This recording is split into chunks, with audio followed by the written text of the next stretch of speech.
بەڵێ تەماشەوان نەجاش بۆی ڕووناهێخستنەکە بهتر لەسەر عێریشە پێدێ لەسەر ئۆفیسا پارتیا یەکیتیە کورد یەکیتیە کوردی لە سووریێ نەهادرە ئەسکایڤە مامۆستا حەسەن ساڵح جێگرێ سکرتێرێ پارتیا یەکیتیە کورد لە سووریە لێ گەلمنە مامۆستا حەسەن دەمباش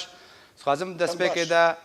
من و تەماشەوانان بخێ چارچۆڤەیە عێریشێدا بچڕەنگی هاتە ئەنجامدان و داخوازە چت کرێ gelek spas ji were ez bêjim ev bûyer tiştekî karekî gelkê qirêja ji ber got hê berî demekê dest dayîne ser evaya got Partiya Yekîtî dixwest wê bike ofîs ji xwe re lê ji ber girtin û şewtanina ofîsê Encûmena Niştîmanî Kurdî Partiyê ev mesele bicî nebû. Wextê me dît got dest danîne ser evaya jor پرسیاری لیچی بو گوتن افجوی ریکولی نیج علیه تفدمه بچی بوا طبعا ولو روش ولو ما بری سه روجا بو یری از الباجار رقام شلوگم جمر هاتا گوتن گووا کسنا اپوچی کتنا هندروی اوفیس یا جور و خرابونه تدتکن و تشتید هندروی ده دردخن از رابوم یکسر چون مش کثیر جی نگوت مگوز کاز بپرسم بکا افچت کن از چون من ریب چعوی خوچاوا قیزه کایا و چند خورته وانا دندرو دا ششتنه تکن الدروی حوشه و فراغ جی درخستن ما مجوا پرسی کا ورن از پرسه که جو بکم ونچت کن مدیت یک او کادرویا او ایگو زمانی نازمانی کرده سرخطی بو یعنی ایگو خود بینن دسر و اپوچه دیره یعنی او بریار دستیوادنا برنگکی هوانا و برنگکی بی ریزگرتن برای خدا من گوت شد خوازه مگو از برسم جوا بچه مافی اون دست دین سر مال و ملک خلکی اب ای کسی تایب کسنا تایبتا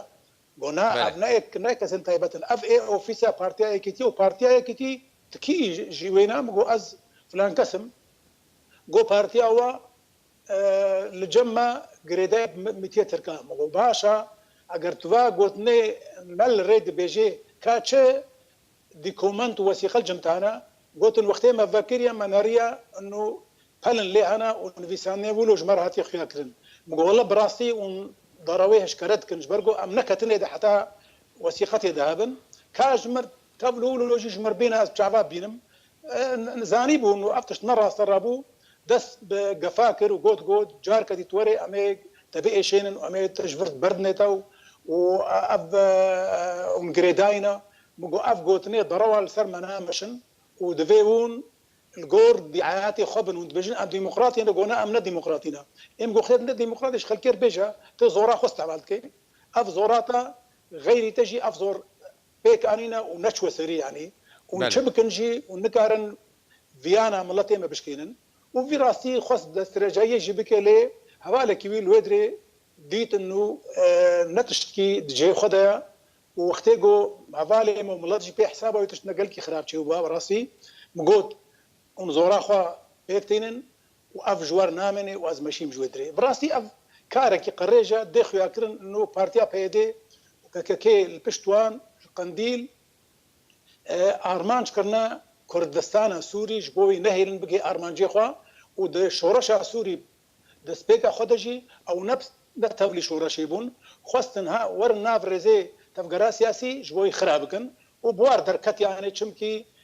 شريچك داري كرن ورجيم اريكاريا واكر وامريكا جي حوجي وابوش بر مساله تروري حمو ما بونا وانا جبوي ملتي كرت نبكن وجيانا سياسي بداوي بكن باشا مامستا حسن هرچند پیدې ژیانە سیاسی لە ڕۆژاوای کوردستان و کەشڕۆڤەکاری سیاسی بژن نەهشتیا بنەڕیناتە ئەv کریار ئەنگۆ بەردەوامیە پیدێ دێڤان سیاسەتاندا وێ چ زیانێکە بهتر بە ژیانە سیاسی بگەێنێ ئەو دخوازن خزمەتێش دژمنێ کوردارە بکن بێژمە ژیانە سیاسی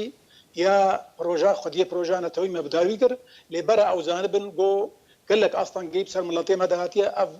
بدهي صاله ما تمني خو درباس كريد برخدانا اشتيانا دو كردستان سوري دا و ايجوا زورتر جي رجيم سوري نكاريبو جيانا ما سياسي بداوي بكي ما هر خباتا خبر دوام بكر ایروژی ام خباتا خبر دوام بکن لهاگر ام کلم چکرنا و ام دور پیچ کرنا و من نچار دکه نما واطی گو ام دسته خود برخوره بردن کاری دیپلماسیه کاری دانو ساندن به دولتی زلهزرا شبوی اموانا تبکهجن گو روشا سوری بتوایی تآرامیت دچه نابه گو پرزگریکا کردی چهار سر نابه و امریکا بخوشی جیت خوستن وقت دولتك زلهيز ودستلادار دوید دورا کردستان سوری رولات فرات سینورکی جوا کساردنی ایگو دخوازن خو بدنا خویا کرن انه او خورتن بامريكا لامريكا وانا بيكتني دشري تروري جب داويد بي يعني رولا نامني وقت شري داري بداوي بي رولا وانا مني وقت سياسه ودبلوماسيه هبه او ت جوارتنا جبولت خوازن تفكير سياسي وانجمان اجتماعي كرديجي بداوي بكن لأف جوار درناكري باشا مامۆستا حەسەن بنەرینەتە ئالین سیاسی و بتایبەتی ئەنەکەسە دەمان هەدە چژێت تێخواستن داکو ڕێگریە لە پێش کریارێن پێدێ بکە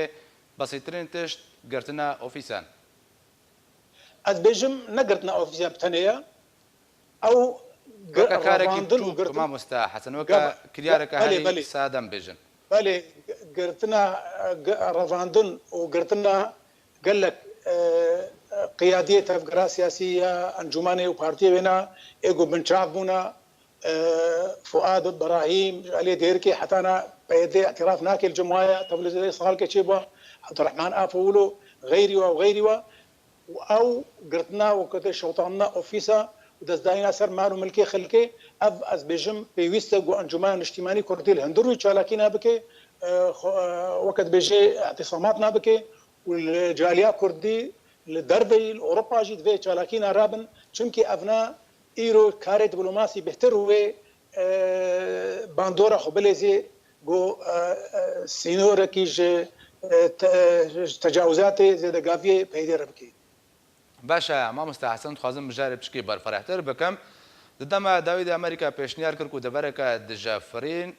و بەژایی لە ڕۆژهەڵاتی چەمێ فەراتێ دروست ببێ ئەو جوک و پارێزگایان وەکە دێرا زۆرێ و ڕقا و ناوچەین ڕۆژاوای کوردستانی هێلخۆ بگرێ بنەریناتە دروستکردنا دەبەرەکە بڤیرەنگی وێ باندۆرێ لە سیاستە پێدێ بکێ داکو بگوهارێ بەرە و باشیێن بێژنیانە یان گوێ بهتر دکتاتۆریەتێ بکاربینێ آلين دن ينكو دشبري وي يا منافسي وي جناب به از بيجم امريكا وقت دولتك بيشكتي رولا بلند جيهان تفايدا يعني نجبر جوندي وي جو بارتيك يا بيدي سمعت امريكا خرابك قلت حسباندن انه او اليجري واي امريكا يعني ايرو امكان بيجن دبرا وقت دبرا رجلاتي فرات آرامی جر بخواستن گرک کارکی اشتیانا آرامی بگرا کسی درکتی دروا و وگرینن باوری جم خلک چه بکن گودان الوا بکن خدمت گزاری اجوار تامین بکن هنگی و هیوی چه من گو امریکا کار به چاره سریه پرزگریکا سوری بگی اما وقتی گو دسترجایه و بردوام بکن امریکا بخوشی وقت بیجه دبی دولتك يعني جهه برسياريه لي ازبهورناكم في طاقمين نود اي جيمس جيفري وجون بولتون افيكو تخازن هبونا ايران الفيدا فري بداوي بكن وشكسي دز درجايه بكي وقت بجي سينورك جيردين ازبهورناكم جو امريكا بيدر فتي بدي بيدي جو خرابيا جو كبريت كي بردوام بكي باشا مامۆستا حەسەن ئەگەرات و ئەو دەبەرات ژەفرینیا و ئەمریکا پێشنیار کرد لە ڕۆژهەڵاتی چەمە فەراتێ وەرێ ئاواکردن و جەبجەب بێ ئەو پێشنیار ڕۆڵە ئەنەکەسەت پێشەڕۆژی دەوێت چ بێ ئەس بێژم دەهەبوونە ئەمریکادا دەرفەت ئەنجومان نیشتیمانیر و کەسێ کوردێ وڵاتپەروەر دەرفەت وێ ژوار هەبێ و کارێکی دیپلۆماسی کارێکی ئاشتیانە بەرخۆدانێکی بکن چالاکی خۆ بکن شوێ بدنە خویاکردن گۆ دەڤەرێ مڵەتێ کورد تێدا نەئارام بێ مەڵەتێ کورد وێ بەرخۆدانی بکێ وێ پرزگرێکە خۆ بکهێنێ هەموو جیهانێ گۆ جڤاکان ناودەوڵەتی بەرپرسیارە لەڕەوشا نەخۆش نەئارام یا گەلێ کوردە باشە مامۆستا حەسەن تەبایە سیاسەتمەدار بەرپرس ئالیین کوردی یان ڕۆژاوای کوردستانê bi dengê bilind bang dikin دبێژن یەکڕێزی بێگومانش بۆی بدەستخستنا مافێن گەلێ کورد لە ڕۆژاوای کوردستانی پێویستیە کوردان بەیەکڕێزیە هەیە دە پێشەڕۆژدا ڕەنگێ وێ یەکڕێزیە وێ چاو بێ ئەس بێژم وەکە گوتنا ئۆلیە پێخەمبەر هەیە یعنی گەرەک مرۆڤ دجارە نەیە پێوەدان ژجەهەکی بێژم تێکەلیەمە و پەیمانێمە پەیدێرە بەرینە هەبوون کوردستانە عراقێ چێبوون و پتەب دەبن پێکردش بەرگۆ نەبە هەوارە بە پرۆژانەتەوی کوردی ژ بەوڵ ئەم خۆتخاپێن وەختی ئەم بێژن ئەمێ تێکەلیا و یەکرێزیە بوار بکن ئەو دژی پرۆژانەتەوی کوردینە و کار ژێر دکن و مافێ مڵەتێ کورد من پێ دکن وخوا ژێ بێری دکن دبێژن ئەم تکاریش بۆی نەتەوا کورد ناکەن وەختێ باش vê rengê hişkera dibêjê